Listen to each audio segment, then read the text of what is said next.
So producers would call me to get the same kind of stuff, I guess. Even a blood squib, an effects device used to simulate a bullet hit, gets Sabini's special touch. After fastening an explosive charge to the back of a protective metal plate, Tom fills a condom with twice the amount of fake blood generally used for squibs. He then tightly wraps the condom to ensure that the blood will not just ooze, but splatter. Sometimes I feel like an assassin or a hired killer. I load up my car with my little tools in my trade, and I go some strange place and I kill people.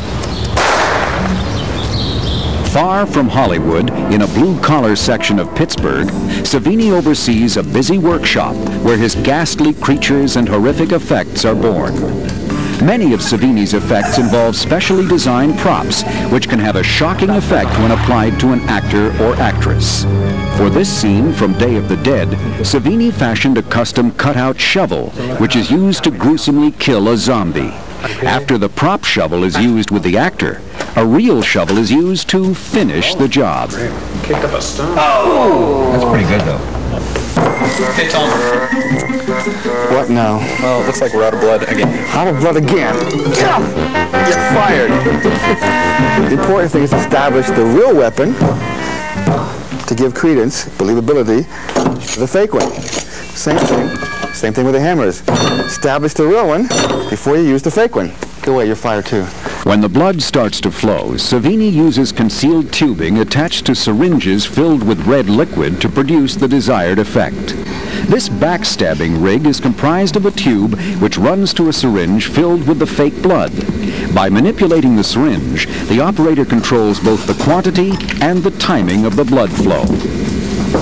One of the techniques for which Sabini is best known is the use of false fronts or dummy bodies. The real arms and head of an actor are combined with a fake body, which is usually being mutilated or consumed. This technique was used in one of Sabini's most infamous films, George Romero's Dawn of the Dead, and its sequel, Day of the Dead.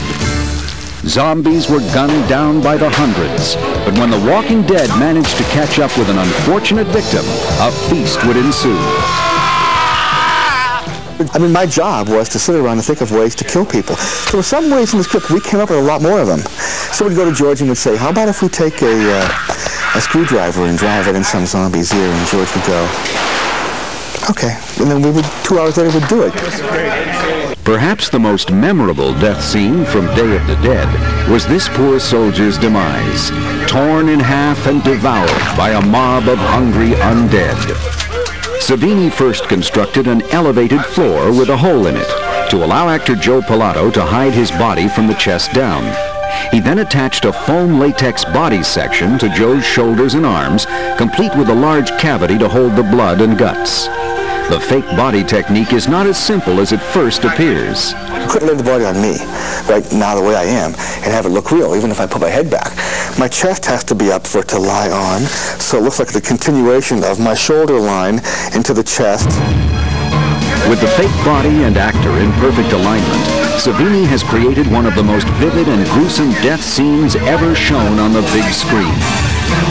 Images like these may not be for everybody, but at the Fangoria Weekend of Horrors, an eccentric group gathers each year to pay tribute to their favorite directors and stars.